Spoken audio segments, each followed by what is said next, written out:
Hello students, very good morning. In earlier chapter we have discussed the unification of Germany, Italy and Britain. In today's lecture we will discuss the visualizing the nation. During the 18th and 19th centuries artists tried to give face to the nation. 18th और 19th century में जितने भी artist थे, कुछ artist ने क्या किया कि फेस अपने नेशन को एक फेस देना शुरू किया, उसको जैसे एक फीमेल फिगर में रिप्रेजेंट किया। जैसे हमारे देश में भारत माता है तो हमारा क्या है, एक्चुअल में तो वो लेडी प्रेजेंट नहीं है, प्रेजेंट में कोई ऐसा नहीं है, लेकिन हमने अपने देश को, अपने नेशन को एक फेस दिया है, एक रिकग्नाइजेशन दी है। स्पेशली फ़ीमेल फिगर में दी जाती थी, पर्टिकुलर कोई ऐसी वुमन रियल लाइफ में नहीं होती थी। ये सिर्फ अपने नेशन को एक आइडिया देने के लिए, एक रफ आइडिया देने के लिए दी जाता था। This depiction of female figure as a nation by various artist become an allegory.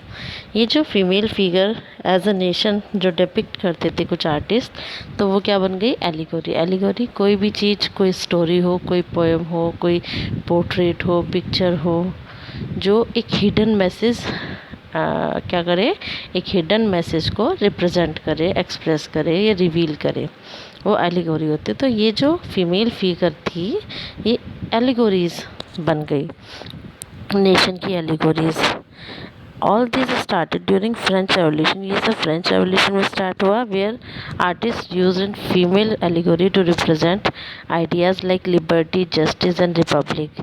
जहाँ पर आइडियाज़, ये जो आइडियाज़ थे लिबर्टी, जस्टिस और रिपब्लिक, इनको रिप्रेजेंट करने के लिए आर्टिस्ट जो थे फीमेल एलिगोरी का यूज़ करते थे। To represent ideas, these ideas, symbols और specific objects were used by the artist. साथ ही इन आइडियाज़ को रिप्रेजेंट करने के लिए कुछ सिंबल्स या कुछ स्पेसिफिक ऑब्जेक्ट भी यूज़ करते थे। जैसे for the liberty a red cap और the broken chain.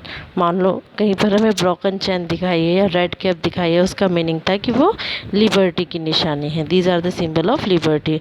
For justice it is generally a blindfolded woman carrying a pair of weighing scale. अगर जस्टिस की, न्याय की बात करें, हमें दिखाई देता है एक आंखों पे पट्टी बांधे एक वुमेन होती है जो कि अपने हाथ में तराजू लिए रखती है। तो ये क्या है, these all are allegories, these represent the hidden message और these reveal the hidden message in them.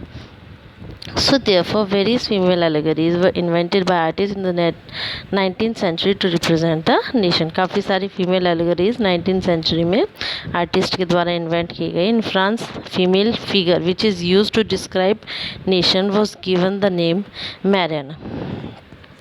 France में जो फीमेल फिगर थी जिसको एज अ नेशन डिस्क्राइब करते थे, उसका नाम क्या रखा गया, Marianne. She was drawn with characteristics of liberty and republic, that is red cap, the tricolour and the cockade. इन सभी चीज़ों को लेकर के ये बनाई गई थी जिसमें ये सब फीचर्स शो ऑफ हो।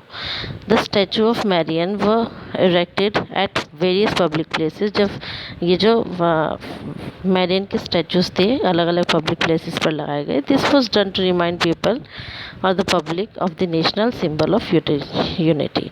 साथ ही ये सब हर एक जगह भी क्यों लगाए गए, जिससे कि लोगों को हमेशा याद दिलाया जा सके कि ये हमारा एक नेशनल सिंबल है यूनिटी का। Marianne images were marked on coins and stamps also. In Germany a female figure use for depicting Germany as a nation. Female figure Germany में भी यूज़ की गई। जर्मनी को एक नेशन डिपिक्ट करने के लिए उसका नाम था Germania. Germania is generally shown wearing a crown of oak leaf. Crown of oak leaf Germania ने पहनी है, और क्राउन ऑफ ओक लीफ का मतलब वो जो जर्मन में ओक जो होता है वो स्टैंड होता है हीरोइज्म के लिए।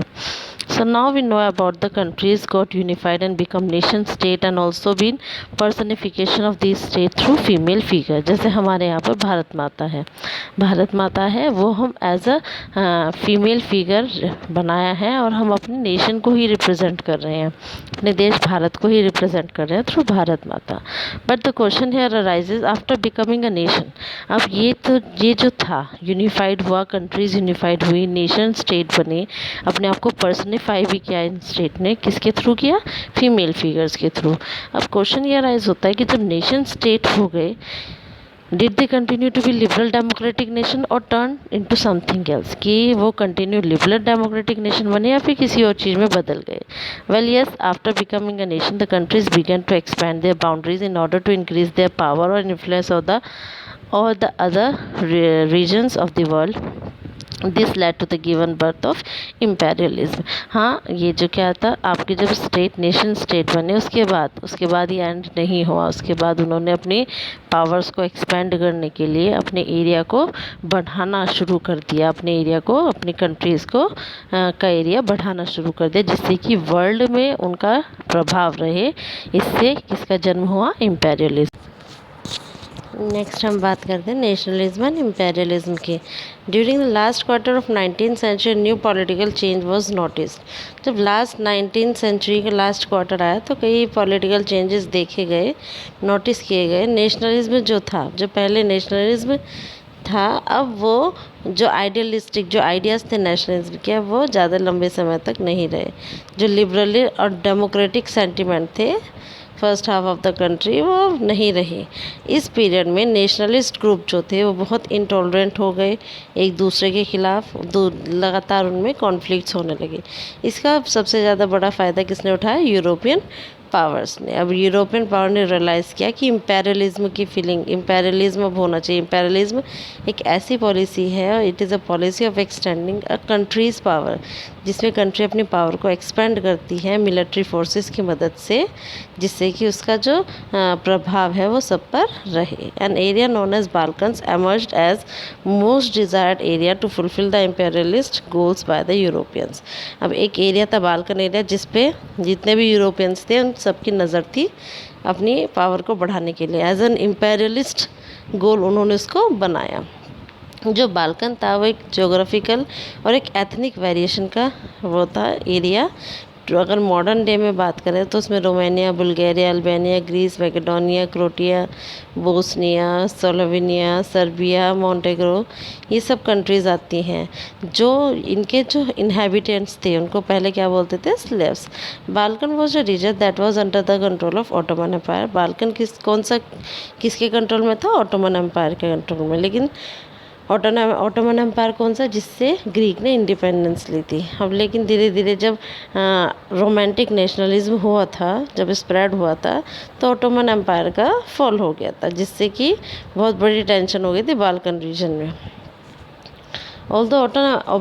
लेकिन ऑटोमन एम्पायर ने बहुत कोशिश की अपने आप को स्ट्रेंथन करने की 19th सेंचुरी में मॉडर्नाइजेशन से, इंटरनल रिफॉर्म से, लेकिन वो सक्सीड नहीं हुआ. The region with European subject, वो रीजन्स जिनके कॉन्टैक्ट किसके साथ थे? यूरोपियन कंट्रीज़ के साथ थे. उन्होंने अपने आप को सेपरेट कर लिया बाल्कन से और इंडिपेंडेंट स्टेट बना लिए.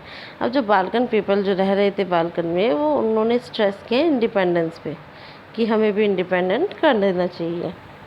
Hence the rebellion start struggling so as to win back independence.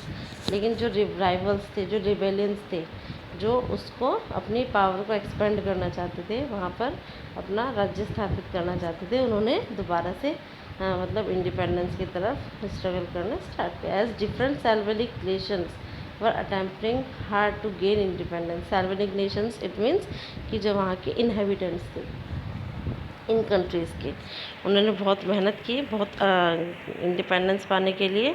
A situation of conflict arose because the Balkan state were now interested in extending their territorial limits. फिर एक conflict arrows हुआ क्योंकि अब Balkan state क्या चाहता था? Balkan state interested था अपनी टेरिटोरियल लिमिट को बढ़ाने में. इस पीरियड में, during this period of time, the situation become more intense. अब इस पीरियड में कंडीशन बड़ी इंटेंस हो गई. क्यों? एक साइड तो बाल्कन्स थे और दूसरी तरफ थे राइवलरीज. बाल्कन्स भी अपना एरिया बढ़ाना चाहते थे और राइवलरीज भी. And on the other side Europeans भी अपना एरिया बढ़ाना चाहते थे और बाल्कन्स इसमें एंटर हो गए राइवलरी से. The European power entered into rivalry with each other so as to establish their trade and colonies in Balkan region. जितने भी यूरोपियन पावर थे उन्होंने राइवलरी में अपना एंटर किया, जिससे कि वो ट्रेड और कॉलोनीज बाल्कन रीजन में बढ़ा सके. Powers like Russia, Germany, England and Austro Hungary was linked to establish their own power over the backwards. ये सारी कंट्रीज़ बहुत इंतज़ार में थी जिससे कि वो अपना जो बाल्कन जो पावर है उसको स्टैब्लिश कर सके. This resulted in to series of war. इससे कई सारे वॉर हुए विच एंडेड अप विद, लेकिन फर्स्ट वॉर यहीं से स्टार्ट हो गया था. The concept of nationalist supported with imperialism become a reason for Europe disaster in 1914.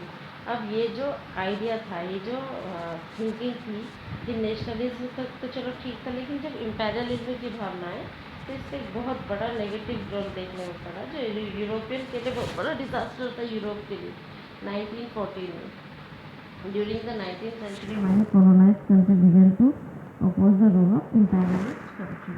19th century में कई कॉलोनाइज कंट्री, जैसे इस टाइम पीरियड में तो हमारे यहाँ भी ब्रिटिशर्स ने क्या किया था, कॉलोनी सेटअप कर ली थी हमारे यहाँ इंडिया में.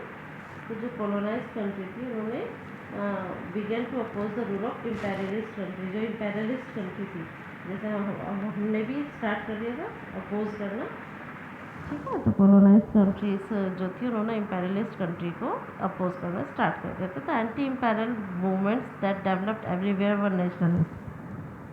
It is so because all of them were struggling to form independent nation state and had a sense of collective national unity. कि जो imperial movement थे हर एक जगह डेवलप हुए वो नेशनलिस्ट ही थे.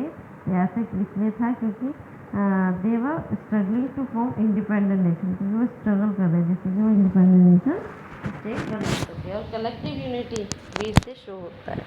दे are not aiming to follow the idea of imperialism, कि वो आइडिया नहीं फॉलो कर रहे थे इम्पेरियलिज्म का. European ideas of nationalism were not being repeated anywhere else और as people everywhere had their own concept of nationalism.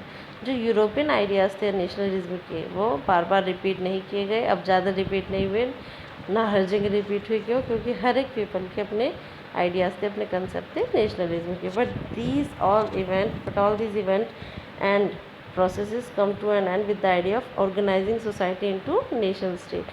लेकिन ये जितने भी इवेंट हुए हैं, जितने भी प्रोसेसेस हुए हैं, उससे आइडिया क्या है, सोसाइटीज़ ऑर्गेनाइज करने का इनटू नेशन स्टेट, जो कि एक नेचुरल और एक यूनिवर्सल चीज़ है. This is all about the chapter. We have completed our chapter 1. Okay student, thank you.